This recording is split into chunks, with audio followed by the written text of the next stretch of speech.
Vantor, delivering sovereign spatial intelligence that gives nations the ground truth. Hello and welcome back. I have a bit of domestic travel coming up, and so I'm recording this podcast a day ahead of when I normally schedule them. So if any world events have happened by the time you hear this that I haven't commented on, that's exactly the reason why. So the Middle East remains confused, so there's not a lot I can productively say about that. No one in the US Trump administration seems to have a clue about what they are doing. The government of Israel has clearly lost its collective mind, and more than ever seems to believe that the solution to any problem is to drop more bombs.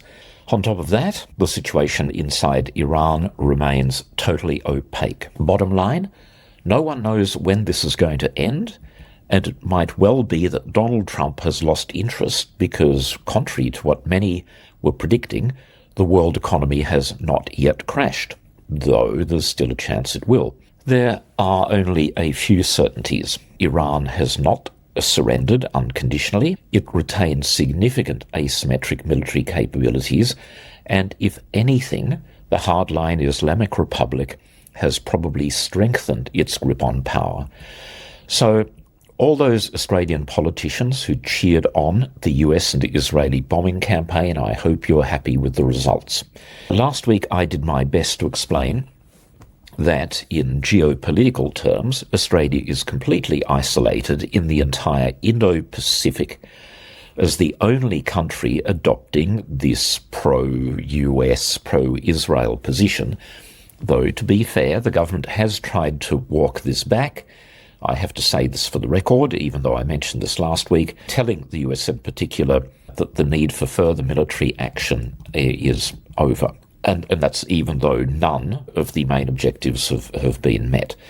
Now, very much related to this, international trust in the US has collapsed, and this is according to a very critical new poll conducted by the Pew Research Center. It's an extremely reputable organization. They have a long history of accurate polling. And for this one, they surveyed more than 42,000 people in 36 countries between February and May, finding an overwhelmingly negative response to Trump around the globe. And overall, the poll found 76% of adults questioned had no confidence in Trump's leadership on the world stage, with just 23% having confidence. It's strange to think that there's 1% who are undecided.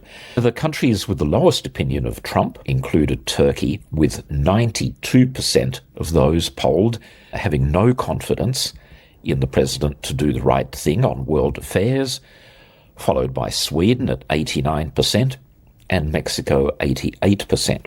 On the other part of the ledger, and I don't know why really this is the case, Trump was most popular in the Philippines. 68%. Could be that the Philippines is coming under a huge amount of pressure from China over maritime border issues. And here's one that is now out of date. Pew found that in Israel, Trump had a popularity rating of 66%. As I mentioned last week, that has dramatically, suddenly reversed, with Trump apparently giving in to Iran. And again, I have to use the word apparently because these things can shift pretty quickly, now being okay with Iran having ballistic missiles, and also being open-minded, certainly about Iran keeping their nuclear material and maybe even having some sort of civil nuclear program. So that figure needs to be updated. And another country where Trump has a high approval rating is Nigeria. 65% approve. No idea why. Now, Australia was included in this Pew survey report, and in 2022, 79% of people saw the US as a reliable ally. That's now down to 37%. Obviously, big drop from more than 2/3 to now about 1/3. And the mirror corollary of that is in the same year, 2022, only 20% of Australians distrusted the US, but that has now jumped up to 63%. But I'd have to say, on the domestic front, political front, both the government and the coalition seem immune to this trend. I can't understand why, and I'll come back to that. Anyway, let's continue with Pew's research. Okay, as well as this high level of distrust, 77% of those surveyed disapproved of his aggressive tariff policies, with just 18% believing it was the right thing to do. And Pew has concluded that the numbers are similarly negative for several other global issues in which Trump has heavily involved himself. In terms of his handling of the Russia-Ukraine war, 72% disapprove, while only 20% approve, while his designs on Greenland were approved by just 14%, 14% of those surveyed, and disapproved by 68%. A few people there in the middle undecided. And Trump's clash with Venezuela, which saw the capture of former President Nicolas Maduro early this year, was approved by only 22% and disapproved by 63% of people. Now, this Pew survey is very much mirrored by one conducted in Australia, purely in Australia, by the Lowy Institute. They do a yearly poll of trust factors, and their 2026 poll has found that, no surprise, trust in the US has fallen dramatically, largely driven, they say, by unease surrounding the Donald Trump administration or the behavior of the Trump administration. And the US remains slightly ahead of China in terms of trust. I think it's 31 people think that the US is trustworthy. Only 28% believe the same is true of China, but the Lowy authors of the poll say this represents the narrowest trust gap recorded in the poll's history. And in slightly contradictory fashion, 63% of Australians still think the US alliance makes Australia safer, and almost exactly the same percentage also believe the US will come to Australia's aid if there's a conflict with China. Now, people might be tempted to just look at those raw numbers and say, well, clearly support for the US alliance, and by inference, AUKUS is absolutely rock solid. Well, I look at it a slightly different way, and I'm not being critical of those numbers. They are just the numbers. But when you have the government and the opposition and just about all of the mainstream media continuing to boost AUKUS and continuing to boost the US alliance, I am frankly amazed that more than a third of Australian people don't think that the US alliance makes Australia safer.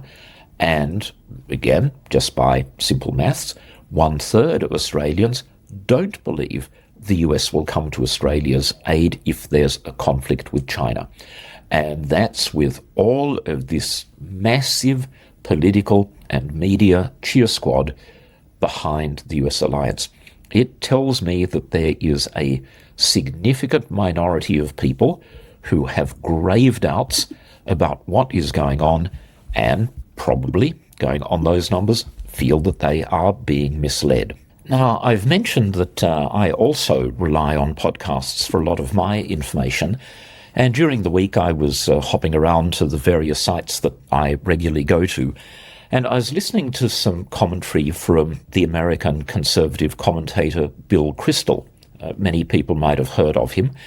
Bill Kristol is a very experienced hand. He's a Republican. I think it's fair to say that he's probably a never-Trumper, but nevertheless, he does come very much from the conservative mainstream in the US. And he was commenting that, anecdotally, the only other politicians who really like Trump are the world's tyrants, those in the Middle East and Central Asia, and formerly characters like Viktor Orban in Hungary. And he was making the point that no one reputable these days really feels close to Trump or even particularly wants to be associated with him. And of course, that made me reflect, well, rather nastily, I have to say, again, on Anthony Albanese, our Prime Minister, and his claims that he's close to Trump. And that was sort of reflected by our new ambassador to Washington, Greg Moriarty, who told the media that after his meeting with Donald Trump, during that meeting, Trump had reflected favourably on Anthony Albanese. Myself being seen as a close friend of Donald Trump's, I'm not sure that I would want to be in that space, but that's just me being nasty. Anyway, getting back to research and information and tables, I also came across some very interesting reading about growth in military expenditure, or, well, to be more precise, percentage changes in military expenditure from the year before.